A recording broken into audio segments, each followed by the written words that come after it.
Today's episode of Vital Voices is brought to you by Oak Tree Medical Center and King Group of Companies, including Cool Runnings Ice, Color Me Agency, and Retro Games 242. Are you enjoying Vital Voices? Do you find our conversations educational, engaging, and inspiring? Then like, subscribe, and tap that notification bell to keep updated on new episodes and more.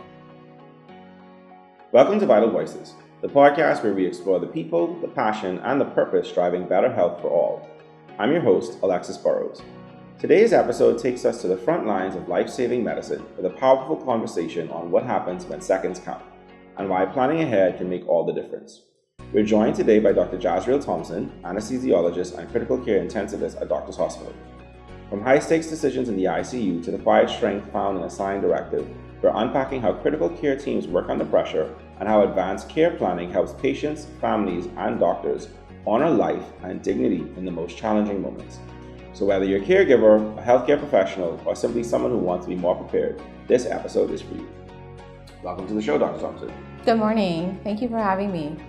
We're recording this episode for May, which is Critical Care Awareness Month. So we thought it would be helpful to have you come on and kind of talk a little bit to our audience about, how critical care works, things like advanced directives, to provide some education and information to arm people to know how to better manage and navigate these things. You started out as an anesthesiologist. What drew you specifically into the critical care element of medicine? Critical care was always the goal. Initially, when I graduated from medical school, I originally thought my passion for medicine lied in primary care. And I started off in a family medicine program at the Princess Margaret Hospital. One of the first rotations of that program I did was in the intensive care unit. And that was actually my first exposure to that environment. And I was just overwhelmed, inspired, amazed. I had one patient who had a peptic ulcer that had perforated and had required emergency surgery, was in the ICU, and was successfully treated. And at that same time, a family friend was in another country with a peptic ulcer that perforated and died. Oh, wow. And in that moment, it made me realize how important critical care can be to stepping in an acute life-threatening illness and either turning it around or not. So critical care combines my love for critical thinking, analysis, procedures, interventions, and like you say, being at that front edge of really making a difference in a patient's life. Yeah, it's interesting. Critical care is one of those, it feels like you have to be able to think on your feet very quickly and process a lot of information at once to make the best decisions in the shortest amount of time, because you're talking about life and death. In almost every instance. What does the ICU life look like? What is a typical day for you in that space of working in critical care? What does that look like for you? A typical day would be coming in, taking a handover from the night team, getting updates about what happened with patients overnight, assessing new patients, reviewing lots of information in the patient's chart, such as their laboratory results, their vital signs, speaking to my nursing staff as well, any concerns or issues. And then together in conjunction with, it's very much a multidisciplinary specialty. You combine and collaborate with other physicians and other specialties such as cardiology, neurology, nephrology. And together we come up with a plan, and with the nurses we work together to provide comprehensive care for a patient.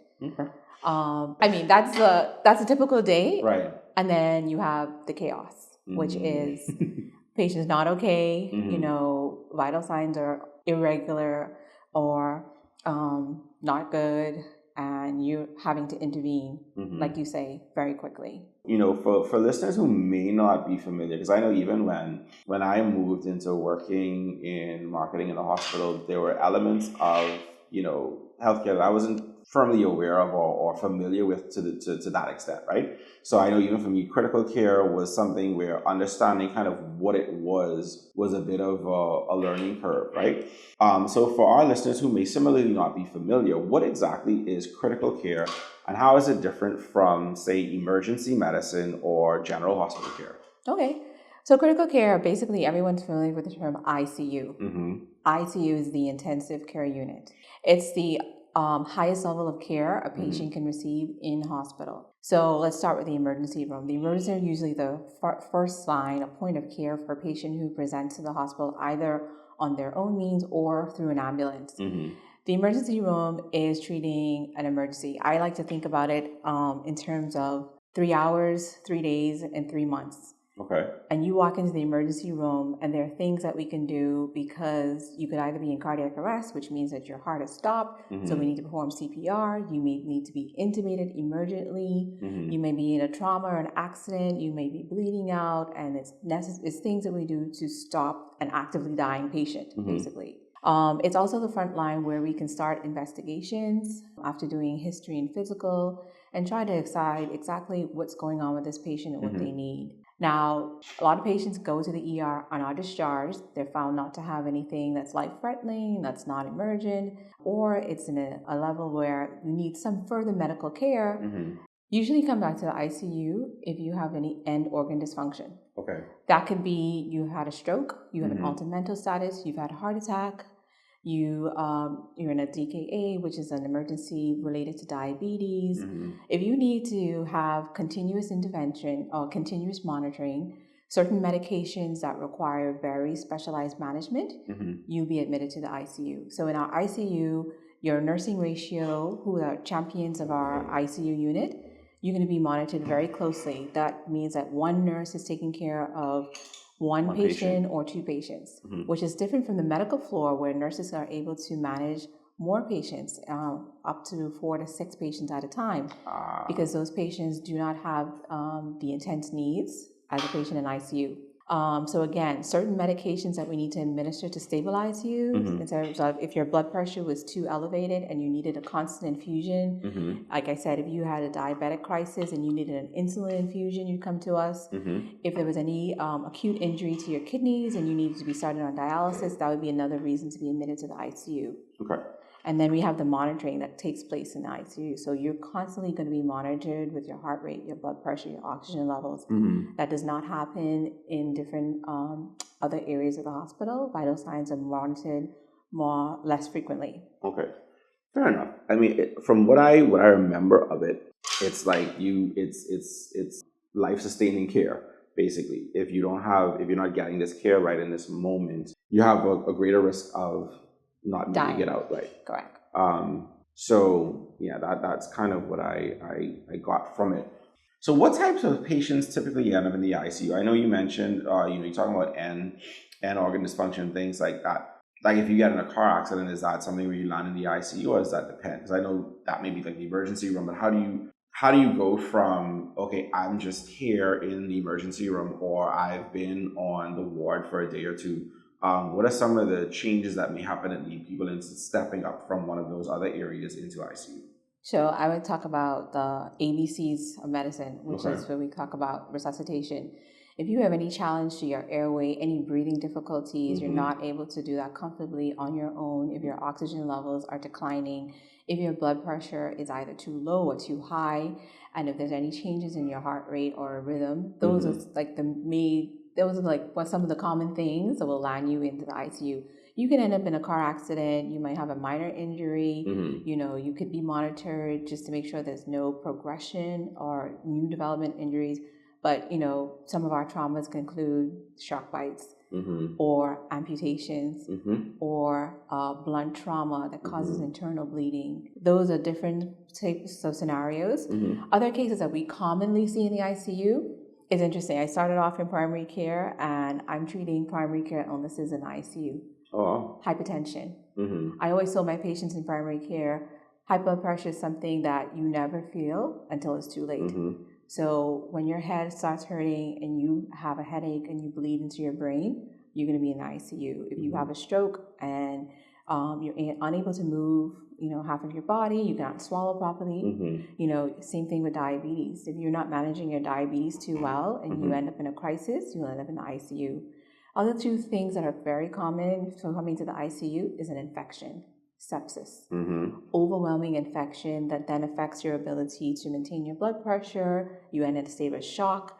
you require antibiotics and medications to support your blood pressure. Those are some of the common things, but there's many other conditions that can make you require an ICU admission. One of the things people may hear about, a lot of people, you watch a lot of different like medical shows. You have your Grey's Anatomy, House, and things like this that have been on TV over the years. And people might be familiar with hearing things like, a rapid response team or a code team. What role do they play? Because again, you're talking about split-second decisions sometimes, life-changing, life-altering decisions. What role do those teams play in, this space of critical care and in the ICU? So, good question. So, the rapid response team or the code team, let's just distinguish them. The code team responds to an actual cardiac arrest.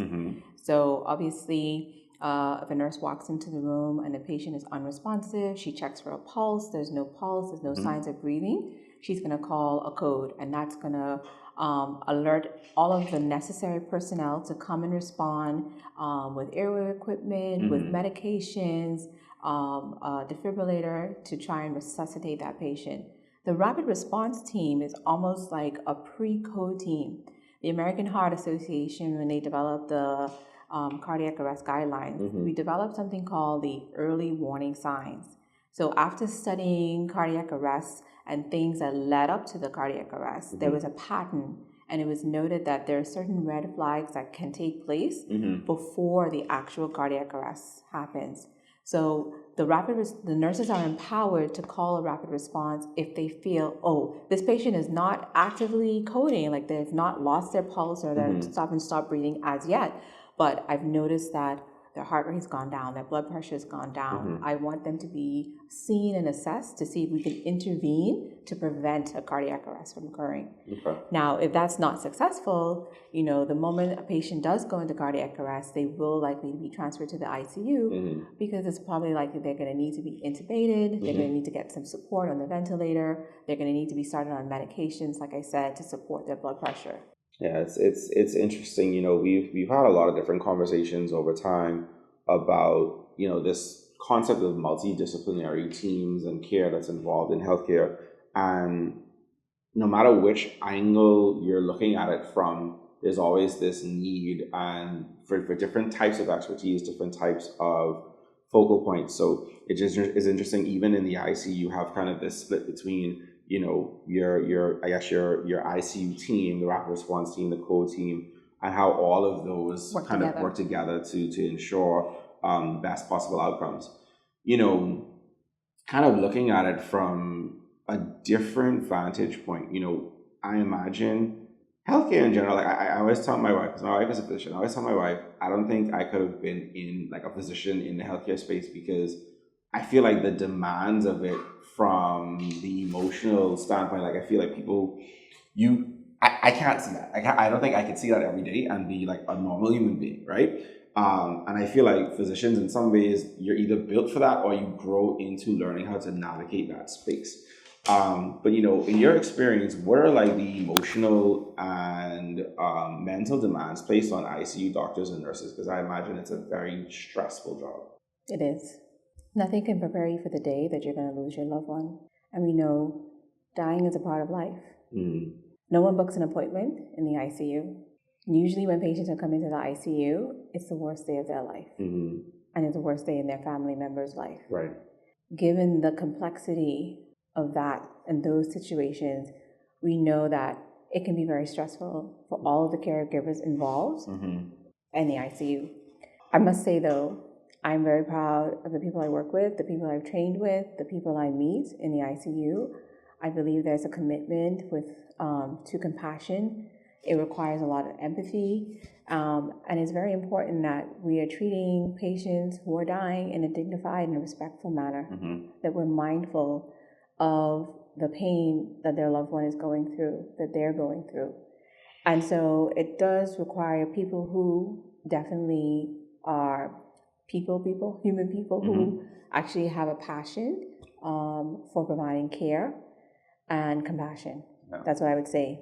Yeah, I've learned from talking to different people in the healthcare space over the years that, sometimes from the outside looking in, you would take the impression that, well, all doctors should be people.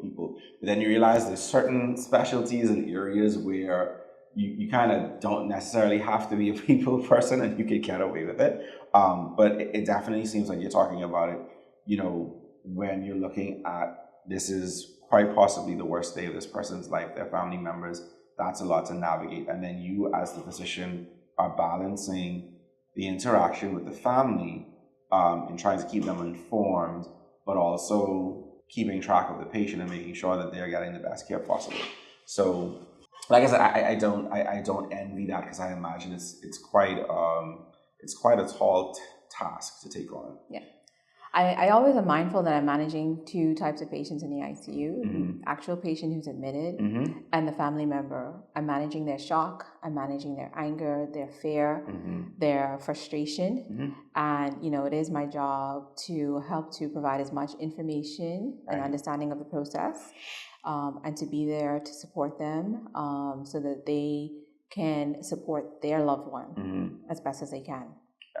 Because when you think about it, when you're faced with, is my loved one going to make it out? Everything is more tense. So the wait time feels longer. The time in between updates feels longer. Everything feels It's magnified. Yeah, it's magnified to an intense degree. Before we move on, I imagine you've encountered your fair share of interesting and memorable, for lack of a better word, interactions with either patients or patient families over the years. Can you share a powerful story or moment from the ICU that's kind of stuck with you as you progress through your career? I can, and this has actually happened more than 10 years ago when I was Mm-hmm. in residency. I was rotating through a surgical trauma ICU. Mm-hmm. I had a patient who was 85 years old, came in with a hip fracture from a fall from home, underwent surgery, was in the ICU, but due to her comorbid conditions pre-hospital, Mm-hmm. she was not doing well. Her postoperative course was very complicated. She Mm-hmm. had a history of COPD, cardiac disease, and we were actually unable to wean her from the ventilator. Oh, wow. And so we were preparing to have a family meeting, Mm-hmm. because we wanted to advise the family that, we didn't think that she was going to recover, and we Mm-hmm. did not think that she was going to be able to wean or extubate her from the ventilator. Right.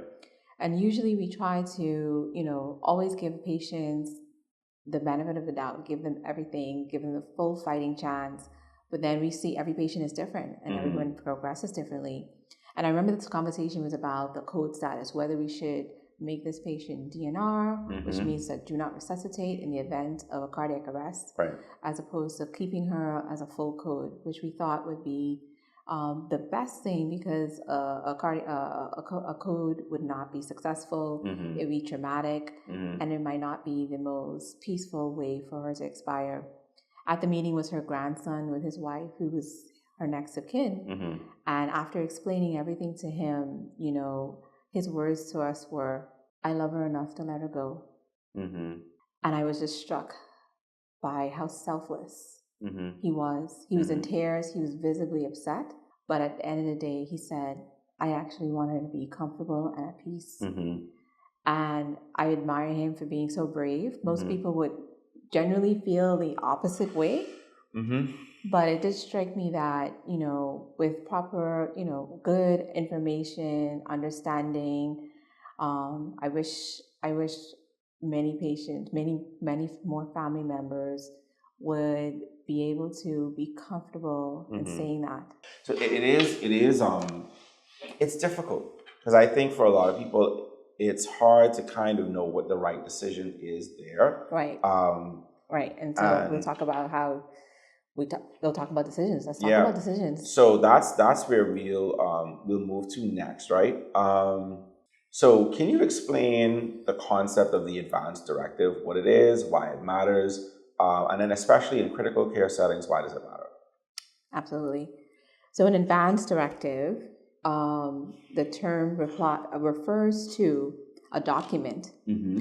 whereby a person has said, in the case of an emergency when I cannot make a decision for myself, Mm-hmm. I would like this person to make a decision for me. Right.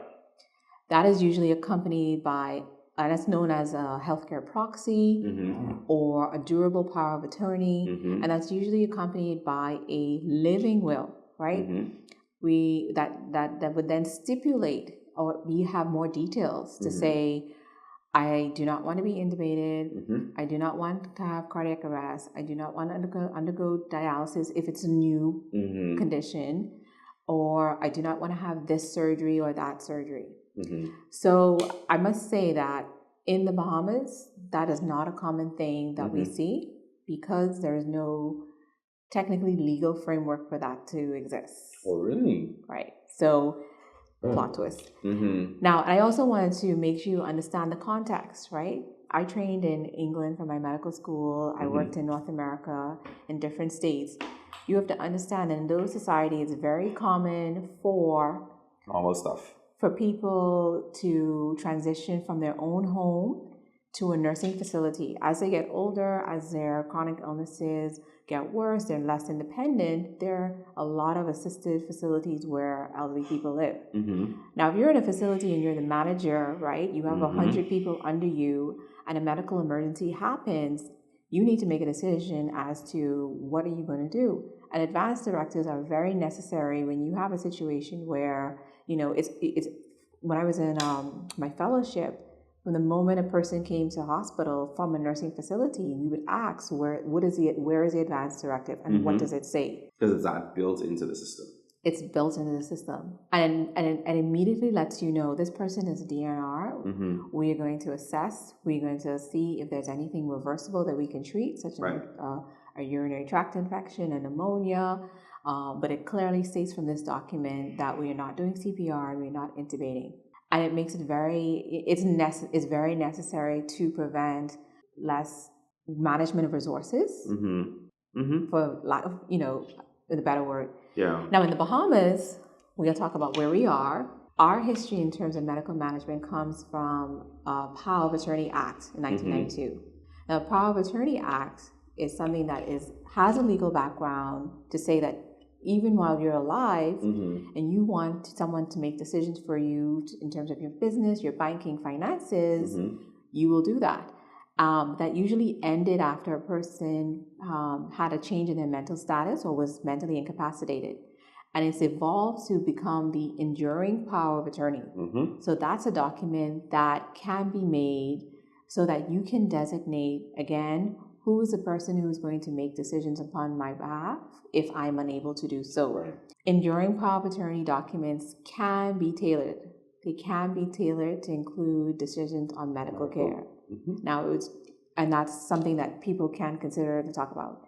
In the Bahamas, we are still very much a society, a community where people coming to hospital come with their relatives. They come with their loved ones. And, if you're unable to make a decision for yourself, it's very easy to identify who that person is. Now, again, you talked about, what if you're a person with 10 children and you have 10 different opinions? That's where the complications can come in, when you have differing opinions within a family about a person. So there are some things that we can talk about and how to navigate that space. Yeah, because that's the thing. So I think there's so much culture. I think that's the thing. I think one of the easiest and obvious answers here is the cultural issue. So there are different elements of what our culture looks like that makes it difficult, right? So you will have, I think the general idea that people have is, we sticking this out to the end, right? And you have that component of it. You also have a lot of broken home situations. And so now it's the legal matter of who actually has the right to have input, who doesn't have the right to have input, and all of these things kind of complicate it. And then, we are religious people, and we want to believe that there's something, that miracles can happen right up to the end. And so even that, all of that kind of, I think, is the soup that we walk into that kind of makes it difficult for people to navigate these situations, or it gives us a very particular viewpoint on how we navigate. And then, like you said, when you consider that the legal framework isn't quite as mature here with regards to this particular issue, then it's not even this commonplace conversation. And that's why I think a conversation like this one is important. Absolutely. So people can kind of understand what this is something that exists. This is something that should be going put into place. And it can help you, because I think what it does take off the table is some of the tension in the conversations in the moment. Because if mommy or daddy or Grammy already has something written out, and this was done when they were in sound mind and all of those things, then it's kind of like, okay, we're abiding by our loved one's wishes. And it doesn't get to be, well, I'm upset with this one because they did this and I don't want them involved. All of those sorts of elements get pulled off of the table. And I think that speaks to the importance of the advanced directives in the first place, right? Right, exactly. I think you've summed it up. And I think there's a couple of things I would like us to walk through in terms of talking about, correct, right? So you mentioned the spiritual aspects. You mentioned, end of life decisions. Some of the challenges we face, coming in, I find patients come into the ICU acutely, and everyone says, explain acutely. Well, they come to the ICU with an illness that seems acute, seems new. Right, something that just happened. And it hasn't just happened. It's actually been going on for a while. And in some people's mind, it's like, okay, well, they were fine, and now we're here. Right, like what is happening? How did this escalate to this degree so quickly? And it's because we're not great patients. We don't get our checkups. We don't comply with medication. Sometimes we're not following the advice that we've been given. You have the religious component where we're not claiming it. So all of those things come into play when a person compliance issues comes into the ER, ends up in ICU, right? And again, we talked about how coming to the ICU is usually the worst day of your life. We're not planners. We don't like to prepare. We're in denial that we're going to die. We don't have our business affairs and everything ordered up to plan for this day. And I think this conversation should prompt conversations in families, in people's minds, to say, what's going to happen on that day when I'm not here? Right.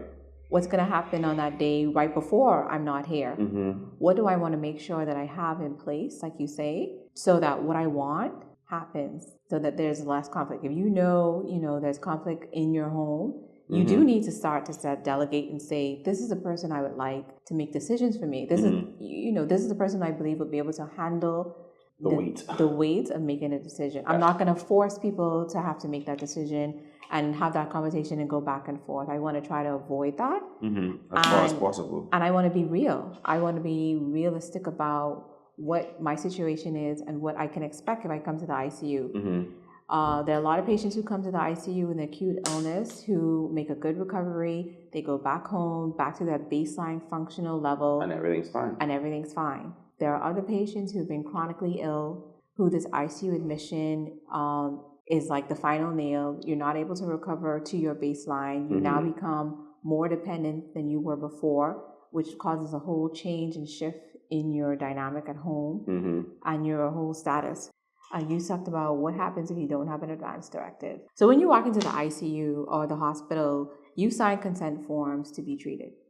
And medical decision making is based on informed consent, which means that based on the universal human right, every person has the right to decide to be treated or not be treated and refuse treatment. Right. Okay? So when you come into the hospital and I say, hi, I'm Dr. Thompson, I'm going to be your doctor today. This is what's going on with you. This is what I feel should be done. Informed consent means that I provide you information about the treatment, giving you the risk, the benefits, the alternatives to my suggested treatment, the risk and the benefits of those alternatives, and what could possibly happen if you completely refuse treatment. Altogether. Right. Okay? So, that's a conversation that is had with every patient, in addition to family members. Now, things can change. And the problem is a patient comes into the hospital, is able to consent for themselves, and during that admission, they're suddenly not able to. And I think it's very important, especially when I meet a patient, I ask, who's your next of kin? You have that conversation upright when they're able to tell you, this is the person who's going to sign on my behalf, because we do so many procedures that always require a signature. It means that you were told what was going to happen, what to expect, what could go wrong, until you understand that. We are very much in an era of full 100% information, full disclosure. I think it's the right word I'm trying to use. Right. Which may be a shift where, patients just said, do whatever, do what you need to do. Right. And I feel like we I'm not sure if it's going to lead to better outcomes, but in terms of expectation and in terms of satisfaction, having that information upfront is very important. Okay. So what happens when a patient doesn't have an advance directive and the family is unsure or in conflict about next steps? Good question. So most patients are not going to have an advance directive. Right. Okay. So again, patients and their family have the right to either accept or refuse treatment. The question is, sometimes, do patients have the right to demand treatment? So that's so, I've read on the internet that this is what needs to happen and this is what you should do and this and that. And it's a very gray area, but the most consensus is that, as your physician, after reviewing the information about you, we do not allow patients to demand treatment because we need to make sure that the treatment is appropriate to you. So in cases of severe conflict or disagreements, there is a mechanism in place in the hospital where cases can be referred to an ethics committee. And this ethics committee tries to assemble a group of persons who are not biased, who have no direct connection, no thing to gain, and you're presenting the information to say, this is a situation, we try to do standard of care, which means that we're applying the same treatment to a patient regardless of whatever circumstances. And based on evidence, experience, this is the outcome that we would expect, and this is the outcome we would not expect. And our goal is always as physicians is to do no harm. And we would not want to do a procedure, give medications, or do anything that we feel is going to be harmful to a patient. And sometimes, again, you have emotions and just denial and guilt, and people say, I want it all. And you might want it all, but that doesn't mean it's actually going to get you the result you think. And then sometimes people aren't really aware of what all is. And I think we'll get to that in a second. Can you share, I guess, a real life example where having or not having an advance directive made a major difference in a patient that you were dealing with? So yes, in my training abroad, I would definitely say, there was a case where we started treating a patient and the advance directive was not immediately available. But because of the dire circumstances, we initiated care and treatment. And as soon as that advance directive was brought to light, we followed the instructions and made adjustments. Because at the end of the day, we do believe in respecting and honoring patients' rights. So there have been times previously, in the United States where it has to be followed because then you can be culpable for harming the patient. If you are doing something that they have previously stated they didn't want to be want to be done. Because essentially you're doing something that's against their will. Correct. And that's the whole point of the advance directive in the first place, is for people to, well, I think that's a part of it too, right? Like we don't like to think about death. We don't. You mentioned earlier that death is a part of life, but at the same time, and I think this is especially culturally true for Bahamians and I think for Caribbean people in general, we do not like to think about death. And so therefore, the concept of sitting down and thinking, what would I want to do if I was in the process of dying? How would I want to be treated? That's not a conversation that I think a lot of people are interested or willing to have. It's not comfortable. It's uncomfortable. It's very much. Because we don't like to think about, we just don't like to think about it. We want to be immortal. We want to be here forever. That's not reality. That's not reality. And I've been treating dying patients for many, many years. So I have experience. I don't want to say I'm comfortable with dying, but it doesn't frighten me. I think that, sometimes it happens tragically. It happens, when it's unexpected. That can be very heartbreaking because, we go about our lives with plans and hopes, and death sometimes interrupts those plans and hopes that we have, but sometimes death can be a very peaceful thing for someone who has been suffering in pain, living a life that is completely different from what they did previously, not enjoying the things they enjoyed, doing and participating in the activities they did. I definitely feel like today I want people to say, what's going to happen when I die? Answer that question, brainstorm it so that you get a little bit more comfortable preparing for it. And preparation is key. Sometimes it helps you to manage crises better. because you've at least thought about it and talked about it. Yeah. And then some things that you need to put in place, maybe better put in place. Yeah, because that's the thing. You have the opportunity to kind of, so like even if you have difficulty like expressing yourself with people, if you have difficulty having like conflict and crisis type conversations, doing it outside of the existence of the actual crisis might make it easier to navigate and manage. It does. When you're in the height of a situation, your emotions overwhelm you. Logic becomes obsolete. Just goes out the window. Non-existent. And so obviously that might lead you to make decisions that you would not have made otherwise. So it's very important.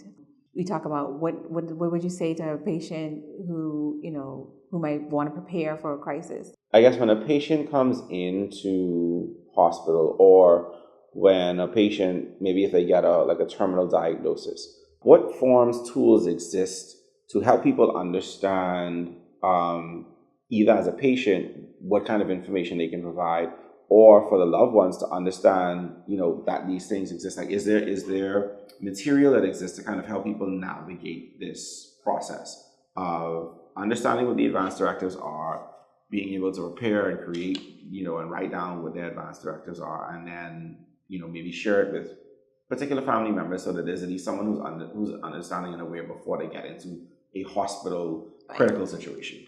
I'm not a lawyer, so I'm not fair enough. Going to give legal advice. It is a legal space. It's a legal space. It's a part of it. So I would like to just raise awareness that there is a way, if you wanted to completely document this in a way that would be respected in a court of law by the hospital, there is a document, the enduring power of attorney, that you can seek legal advice. Now, I would say that there are definite patients, our Jehovah's Witness community, there are patients who do not accept blood products or transfusions. And I've definitely seen documents that have been prepared through the church that patients bring to hospital to specifically say, I do not want this, I do not want this, I will accept this, right? And one of the documents also talked about, like, in the case of an emergency, I want to be fully resuscitated. Right. So based on, that community and their religious preferences, they have created a tool. That's the only time I've seen. But I think it's a great idea, right? It's a great idea. And it's a little paper that it's in the wallet that they walk around with. So obviously in an emergency, you present to hospital. You have the documentation that indicates that. And that decision was made in a non-crisis state. Was thought through. And that's, again, something that would be respected. Yeah, it is interesting because you do have things like that do inform how people think about it and what their decisions would be and how they would want to be managed. This next question, I think, is an important one because I think it goes back to a part of our conversation from earlier when you talk about, the DNR part of it. I didn't really understand it. Again, you come from a layman's perspective. Like, you watch medical shows, you see, we're doing CPR, so you see, they're doing the chest compressions and things like that. It was news to me the first time my wife was like, when you go into doing CPR, there's a chance that you could crack a rib and things like that. And so, going back to, I think you were mentioning about people are not necessarily aware of the potential ramifications of going through the CPR process. So what does resuscitation include? So if someone comes in and they don't have a DNR, and so you're going through that process, what does that look like and what potential impact can it have on a patient? Great question. So resuscitation means to bring back, right? So you walked in, you have no pulses, you're not breathing. We start CPR. There's a whole protocol we call the Advanced Cardiac Life Support Protocol, right? So CPR, it's medications, epinephrine, it's fluids, it's oxygen. It can potentially include intubating a person, putting a breathing tube in your mouth so we can supplement and deliver oxygen to you.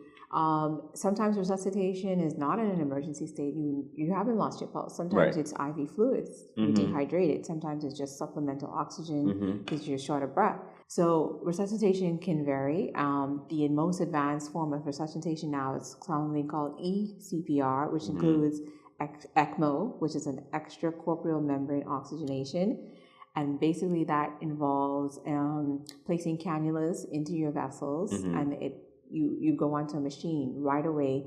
that supports both your lungs and your heart. There's a very iconic picture in the Louvre in Paris, because Paris has made a decision they're going to be the ultimate resuscitators, and a patient collapsed in the Louvre Museum, and they called 911, and an ECMO team, there's a mobile ECMO team that arrives on site and cannulates you, puts you on the machine, and gives you that support, gets you to hospital, and then figures out, why did you in the moment. In the moment. And even in, that is like the future of mobile ECMO teams responding to crises outside of the hospital and even inside the hospital. So that's resuscitation, bringing you back. Again, does it work? Is it necessary? It's very traumatic. You can break ribs. You can get lots of damage from internal bleeding, possibly. And so it depends. Is it suitable for every patient, right? Again, every patient is assessed individually. Sometimes we know it's not going to be successful. If your disease is to a point where you've exhausted your reserves. In the hospital, I've seen patients with metastatic cancer. The question is, should they be full code? In the case of cardiac arrest, should we intubate them? If you have disease in your lungs, in less than 10% of your lungs are healthy to start with, is it likely that intubating you and putting you on a ventilator is going to reverse your illness and get you back to your baseline, get you home? And so I like to be very careful about how you consider this and present this, because sometimes people feel like making you DNR is giving up on you. It means that, something happens, I'm not going to blink, I'm not going to do anything. And that's not the case. DNR is not do not treat. So, because that's an important distinction. That's very important distinction. It doesn't mean that if you're dehydrated, if you're in pain, if you need oxygen, we're going to ignore you. But it does mean that we're balancing the risk, the dangers from the resuscitation with the outcomes. Again, case by case basis. But mentally, I want to break down that stigma that DNR means that we're just gonna let you die. If you go into cardiac arrest and you're about to die, that might be a very, better option than not, but then constantly living in pain, not being able to communicate, not being independent. Something to think about, right? So you think about if Grammy is sitting up there and she's 85 years old and it's something that's terminal, and is, because obviously the older you are, the more likely it is that you may have a bone break and things like that. And so it really is that understanding of what you're considering when you go through the process of making the decision, and not just simply jumping to, like you said, because I think that's a very important thing to explain to people, which you did, which is DNR does not mean do not treat. Correct. So if they are on pain medications, the pain medications will continue. If they are on whatever else, like that will continue. What it simply means is, in this specific instance, if this cardiac arrest event were to happen, we will not go through the process of resuscitation. Now, if the patient just happens to bounce back naturally in that space, that's an entirely different thing. And I think that is very important for people to understand the difference. Because I think it might be that. I think a lot of people may go to this concept of that means you're not going to treat Grammy at all. Walk away. And and I think it's important that people recognize that that's not what that means. And I also wanted to say the impact on the patient surviving resuscitation, surviving a cardiac arrest. We talked about your otherwise healthy patient who can come to ICU, get treated with antibiotics, maybe vasopressors. There are a lot of patients who come to ICU and are not the same. Okay, there are definitely reports that an ICU experience, people have hallucinations, they end up with mental challenges, anxiety, depression, post-traumatic stress disorder. A lot of times you're in the ICU, and for your patient safety, because you're in an altered mental state, your hands are tied, and that's for safety reasons. But there are reports that, after you leave ICU, that had a major impact. You don't go back to the same level of cognition. You don't now go back to the same level of mobility and independence. And so it has to be anticipated. And it has to be considered when you say, yes, I'm going to do all of this, I'm going to do everything because you're trying to resuscitate, but does that mean that you actually get back to your baseline? And there's no predicting who that will happen to and when that will happen. Our goal is to try to give patients the best care possible, but we have to understand all of these things are, come into play when we resuscitate, when the patients come through an ICU and have that experience. We're gonna jump ahead a little bit. What would you say is the emotional toll on families who are unprepared, compared to those who at least have had the conversation beforehand? So it's really hard. It's really hard. Basically, there's always this shock, and then you have the grief process, right? It's the denial, it's the anger, it's the bargaining, then the acceptance. And it's very hard, like I say, to prepare. Yes, it's very challenging to help patients and their family members through the emotions of an ICU admission. I think providing emotional and spiritual support is very important. There have been times recently when a patient was brain dead. It was obvious that they were going to expire. I encourage the family members to call their pastor, their priest, to get them involved so that they can have prayers done. There's certain things that people like to happen before a loved one passes away. And again, I think another challenging aspect that family members face is just information and sharing information. And sometimes they don't want to do that. They want to keep everything private. Worried about, with this person, or all sorts of reactions. So I try to meet patients where they are.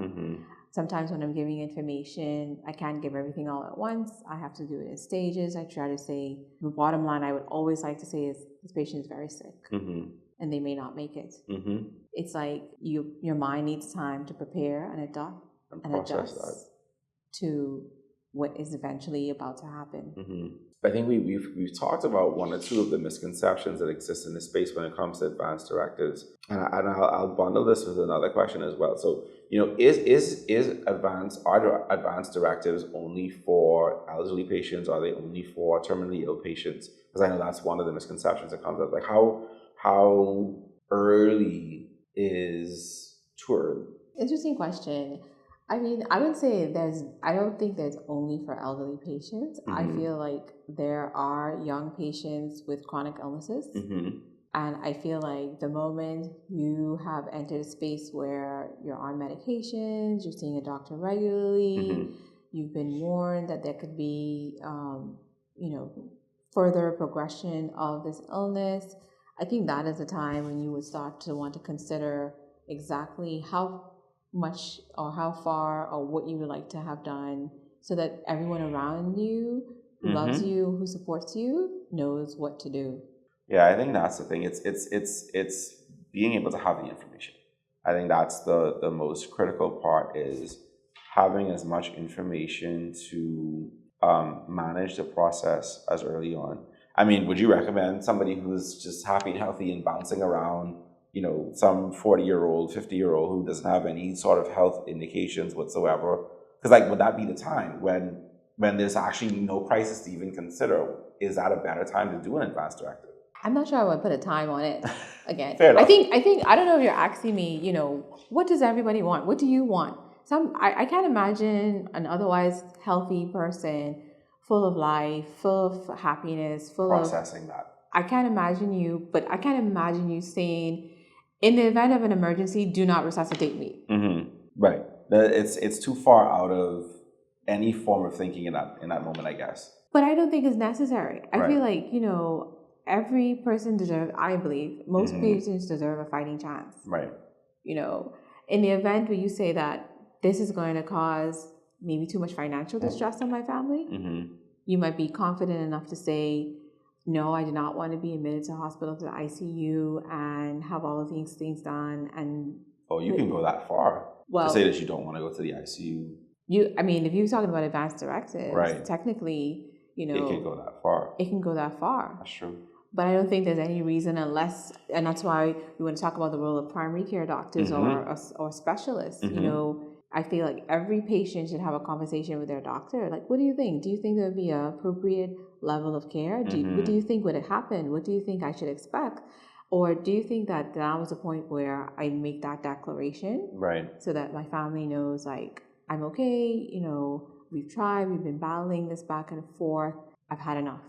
I think every person deserves that right to decide when enough is enough. Do you think then that the physician is the best place to start that conversation? Like, if someone was considering advanced directives, like, is that a space where they start that conversation with their primary care physician? Absolutely. Because again, your primary care physician specifically knows you. Well, that's right. They and your state of health. History, they know your background. And it's the non-crisis stage, right? And I'm hoping this conversation helps people to be more proactive about their health, know your numbers, know your heart rate, know your blood pressure, know your A1C level, know your cholesterol level, know your numbers, and do better. Yeah. Because surviving in the ICU, definitely, if you're controlled, in terms of your chronic illnesses, you have a much better chance of surviving ICU compared to if you're uncontrolled. That's your inner family medicine physician coming out. Yes. For our listeners, whether they're patients or caregivers, physicians, other people within the healthcare industry, what are the first steps that they can take today in terms of either if it's getting better understanding, if it's starting the process, what does someone do next with this information? I would say, have a discussion with the people who are important to you. Start that discussion today, and then speak to your doctor, speak to your health provider, and have a discussion about how you can optimize your health or how you can go about making the steps necessary to plan and put formally in place what you would want. Fair enough. What's the one thing you wish every family knew before they faced a medical crisis? It's going to happen. I want every family to know it's going to happen. Like, this is life. This is life. Things happen. And again, if you prepare for a crisis, you are better able to weather the storm of the crisis. Right. I think in a lot of ways, the same way that we'd like to think that we're immortal is the same way that we'd like to think that everybody's just going to, go to sleep one night and just not wake up and it not be a crisis and it not be that might be beautiful and peaceful, yes, right? But it's not everyone's story. There are going to be people who have that experience, but by and large, like you said, it's going to happen. Even if it's not to you directly, it'll be a family member, and you still want to know how to navigate and manage that. So be prepared. Be prepared. I think one of the things that advanced directives bring about, and I think you mentioned this in our conversation, is the concept of empowered care. So, what does that mean to you as we wrap up?